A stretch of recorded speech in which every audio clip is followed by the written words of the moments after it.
नमस्कार. खरी आणि विश्वसनीय माहिती देणारं आपलं एकमेव हक्काचं चॅनल, ज्याचं नाव सारथी एज्युकेशन मराठी, या चॅनलमध्ये आपलं प्रथमतः हार्दिक हार्दिक स्वागत. तर आजची नवीन अपडेट आपण घेऊन आलेलो आहे तर की हिवाळी अधिवेशन नागपूर येथे सुरू झालेलं आहे आणि ते नागपूर येथील अधिवेशन 8 तारखेपासून ते 13 तारखेपर्यंत हे अधिवेशन चालणार आहे. आणि ह्या अधिवेशनाचा कालचा पहिला दिवस होता आणि हे अधिवेशन रविवारी सुद्धा याचं कामकाज हे चालू राहणार आहे.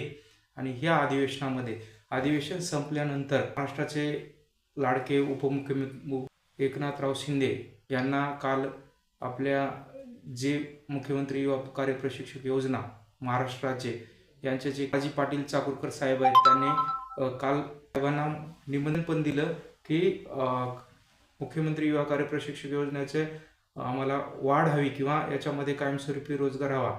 तर त्यावेळेस त्यांनी होकारार्थक किंवा सकारात्मक असं उत्तर दिलेलं आहे एकनाथ शिंदे साहेबांना. पण या योजनेविषयी आणखीन पण जे महाराष्ट्राचे मुख्यमंत्री आहेत देवेंद्र फडणवीस, हे आणखीन पण या योजनेबद्दल नकारात्मक आहेत.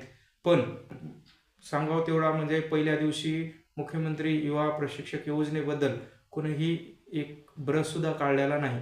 त्याच्या योजनेबद्दल काय खरं आणि काय खोटं हे आणखीन आपल्याला समजलं नाही. आणि जर असंच राहिलं तर हे जे अधिवेशनाचं जे आठवडाभरचा कार्यकाळ आहे हे असाच संपत जाईल. त्यामुळे मुख्यमंत्री युवा कार्य प्रशिक्षक योजना महाराष्ट्र राज्य यांचे जे काही प्रमुख आहेत, जसे की बालाजी पाटील चाकूरकर साहेब असतील, तुकाराम बाबा असतील, त्याच्यानंतर हरिभाऊ राठोड साहेब असतील आणि अनुप चव्हाण सर असतील, यांनी एक मीटिंग घेऊन आणि कालच्याच मीटिंगमध्ये बालाजी पाटील चाकूरकर साहेबांनी सांगितलेलं आहे की तुम्ही आम्हाला रोजगार द्या. रोजगार जर नाही दिला तर हे युवा रस्त्यावर उतरतील आणि रस्त्यावर उतरल्यानंतर तुमच्या ज्या मंत्रिमंडळातील मंत्री असतील किंवा उपमुख्यमंत्री असतील किंवा मंत्री असतील यांना राज्यभर आम्ही फिरू पण देणार नाहीत, असं तीव्र आंदोलन करू, असा इशारा पण काल बालाजी पाटील चाकूरकर साहेबांनी दिलेला होता. आणि त्याच आपला मुद्दा जर हिवाळी अधिवेशनामध्ये यांनी नाही घेतला तर यांनी समजा जे कार्यकारी मंडळी आहे यांनी एक आंदोलन पुकारण्याचं एक नियोजन केलेलं आहे आणि त्या आंदोलनाचं नाव आहे चॉकलेट विराट मोर्चा. हे आंदोलन चॉकलेट वाटप करून सुरू करण्यात येणार आहे नागपूर येथे.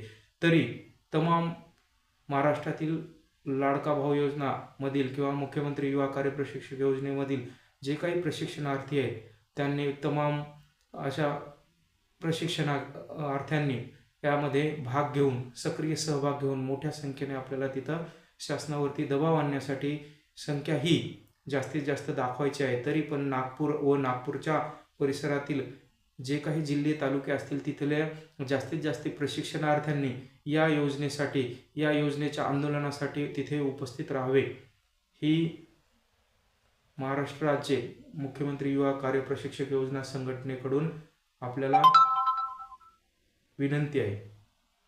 आजची एवढीच अपडेट होती. जर हा व्हिडिओ तुम्हाला माहितीपूर्ण वाटला तर व्हिडिओला लाईक करा, शेअर करा आणि सबस्क्राईब करा. नवीन असाल तर ह्या व्हिडिओला सबस्क्राईब करा असे नवीन व्हिडिओ पाहण्यासाठी.